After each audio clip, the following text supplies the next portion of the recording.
Clearly, I have very few words to say about Half-Blood Prince. I finished reading this in 2 days, and I think I finished it on the night of Friday, this Friday, and I took a break of 2 days. I had to move on from this one, and I think this is the best Harry Potter book in the series for so many reasons. But let's just talk about the positive part of this one. It's basically the relationship between Harry and Ginny, the way it is described. It's beautiful, and we don't see anything like that in the movies. Okay. And of course, the relationship between Ron and Hermione is also different in this. And the friendship between Hermione, Ron, and Harry is also very beautiful. And the way it is growing, and it's just fun to read. Okay. So these kind of things, like very normal things amongst things that are not normal, is kind of like very relatable and also very like, I don't know what the word is there, but it's just enduring. Okay, enduring to read all of it.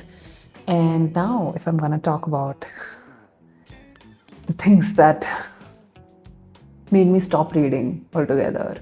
Firstly, I could not read past chapter 23 because after chapter 23, there comes the chapter The Cave, where Harry and Dumbledore are going in the search for the Horcrux, right?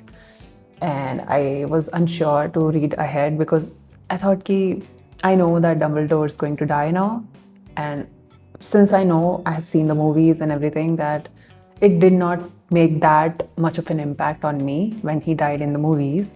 But for some reason, I knew that it's gonna took a toll on me if I read that in the books, because I knew that books have the details that movie have nothing of sorts.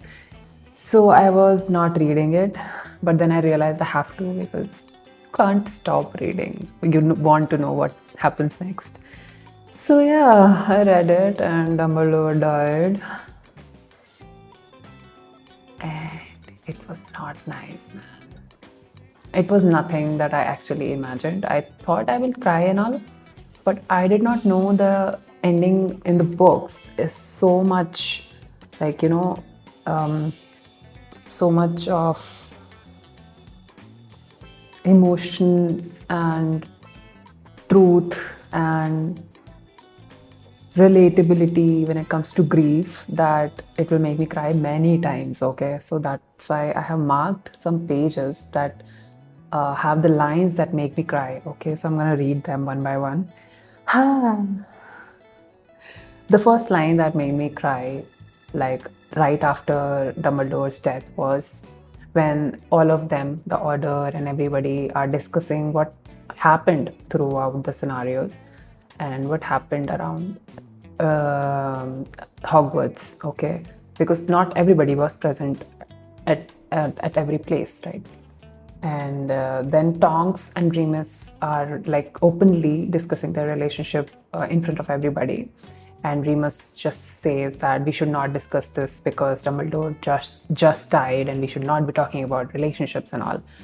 And Professor McGonagall, being always the perfect person to say the most perfect things at the most perfect time, says Dumbledore would have been happier than anybody to think that there was a little more love in the world. I mean, I don't think you would understand the impact of this line because you have not read the books and because you've not gone through the whole of this Half-Blood Prince and book 1 to book 6, which is this one. But if you do, and if you have gone through it, you would understand why this line had such an impact on me. Now, the next line that made me cry was the last line of this same chapter, where Fawkes, which is the phoenix that Dumbledore had, is flying and crying the song of grief around Hogwarts, and everybody can sing it. Everybody can, hear it. It stops like singing and just goes away. Okay. And then Harry is thinking to himself. And Harry knew, without knowing how he knew it, that the Phoenix had left Hogwarts for good, just as Dumbledore had left the school, had left the world, had left Harry. And this line is so impactful because of the final few chapters in the book where Dumbledore and Harry are sharing a lot of time together. They are discussing Voldemort, they're discussing everything, they're spending time together, and you get to see how much their relationship, their bond has grown, and which is why this line has a major impact. Okay. Now the next chapter is about the funeral, that Dumbledore's funeral is organized in Hogwarts, and everybody who knew Dumbledore comes there to say goodbye. And there what happens is Harry and Ginny and everybody is sitting together, and they are obviously crying, and one by one people are paying tribute to Dumbledore, and Harry is thinking to himself. So a lot of part, I must mention this, a lot of part in the Harry Potter books that has the best impact on me were the ones where Harry Potter is thinking to himself inside his head. Whatever is going inside Harry's mind is one of the best things that are mentioned in the books that are not told in the movies. So for that thing alone, I think you should read the books, because a lot of you get to know Harry so much better through the books rather than the movies, right? So here, Harry is like thinking to himself during the funeral, and Harry, if you remember, if you watched the movies or if you've read the books, you know that in Goblet of Fire, Dumbledore actually talks to mer people in the second task to understand what happens under the water, right? So that's how Harry get to know that Dumbledore can speak the language Mermish, and which is why he's thinking that way, because there are all sorts of creatures also in the funeral who have come to say goodbye to Dumbledore, right? So mud people included. Harry wondered where Dumbledore had learned Mermish. There was so much he had never asked him, so much he should have said. And why this line is so impactful is because this is very relatable to the real life grief that we experience in our lives. Whenever we lose someone, we always we always think that we could have said so much more to that person. We could have talked a lot more. We could have asked so many things, and we could have spent more time and everything like that. And it is said that grief is nothing but love that is unexpressed. So that is very beautifully put in here, because whatever is happening, Harry is thinking out loud for us in the book, and that creates an impact. And then without warning, it swept over him, the dreadful truth, more completely and undeniably than it had until now. Dumbledore was dead, gone. He sat there under the hot sun, how people who cared about him had stood in front of him one by one. His mother, his father, his godfather, and finally Dumbledore, all determined to protect him. But now that was over. So of course, there have been so many mentors and parent-like figures in his life who stood in front of him to protect him, and they were all gone now. And thinking of that, and now deciding within himself that this is it, I'm done letting people risk their lives for me, and this is my journey, and I'm gonna, either I live or die, I have to, get along with it alone. That is the realization Harry is having right now, and it's one of the, you can say, more vulnerable yet very strong character arc of Harry through the books. Okay. Now this last one, I can show you the proof also that I cried on this book. There were teardrops on this page, if you can see the wrinkle here. And why it was, because this is the part where during the funeral Harry is breaking up with Ginny Weasley, and he says, we've got to stop seeing each other, we can't be together because Voldemort is going to use you against me, and I can't let your life be at risk, blah blah blah. And then Ginny Weasley is so like, she doesn't cry, she doesn't fight back, and she's just like very chill, and she just says that I knew it is going to happen one day, and I knew you are on your like path since you arrived at Hogwarts, that you have to save the wizarding world, and maybe that is why I like you so much, and I knew it was gonna happen one day.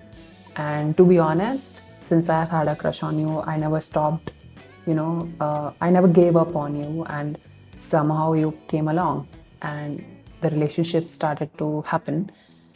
And this is all Ginny is saying, and then Harry just can't bear to, hear these things, and gets up and like leaves. And that is like a kind of a very mature conversation they have as teenagers. And maybe through Half-Blood Prince, you get to see so much of Ginny Weasley's character also, just like in the Order of the Phoenix. And you understand why Harry fell for Ginny Weasley. You understand why Ginny was such a strong character. She was the most, you can say, strong female character other than Hermione. And she had so many qualities that actually were very similar to Harry Potter himself. And that's why maybe he kind of fell for her. And yeah, so I cried on it because I didn't want them to break up. But of course, it wasn't the breakup. They were just on a break because Voldemort.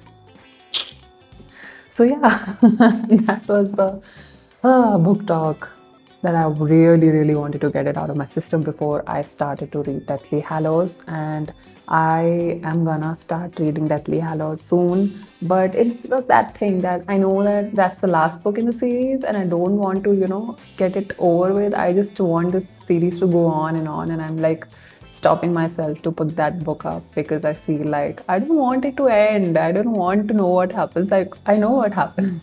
And I feel like I don't want to give up. I don't want Harry Potter to be over. So that's why I'm unable to pick that up. The 7th book. But this one, the 6th one, The Half-Blood Prince, is the best Harry Potter book so far for me, I think. So yeah, if you have not read Harry Potter, I think you're missing out on a lot of things. If you are a Harry Potter fan, and if you are into reading, only then. If you're not into reading, and if you want to read, if you want to feel like I want to get into the habit of reading, I think Harry Potter is a very good series to start with, to begin reading with, because fiction is always effortless and easy when it is very engaging to begin reading or to, form a reading habit. So I think Harry Potter is one of the best ways to begin with, and I think you should definitely give it a try. And for this, I'm definitely giving it a 5-star out of 5 or 10-star out of 5, I would say. Yeah, so I am excited for Deathly Hallows now that this one is out of my system. Book number 6, The Half-Blood Prince. Amazingly written, beautiful characters, beautiful character arcs, and beautifully growing those character arcs amazingly. And yeah, मजा ही आ गया बस.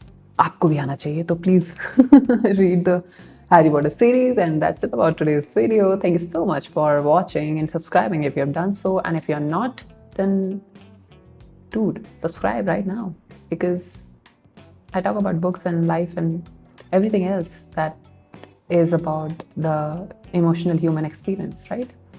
So subscribe and share with your friends who you think may like Harry Potter or read books, and of course like the video. So thank you so much for watching. I'll see you in the next one. Namaste.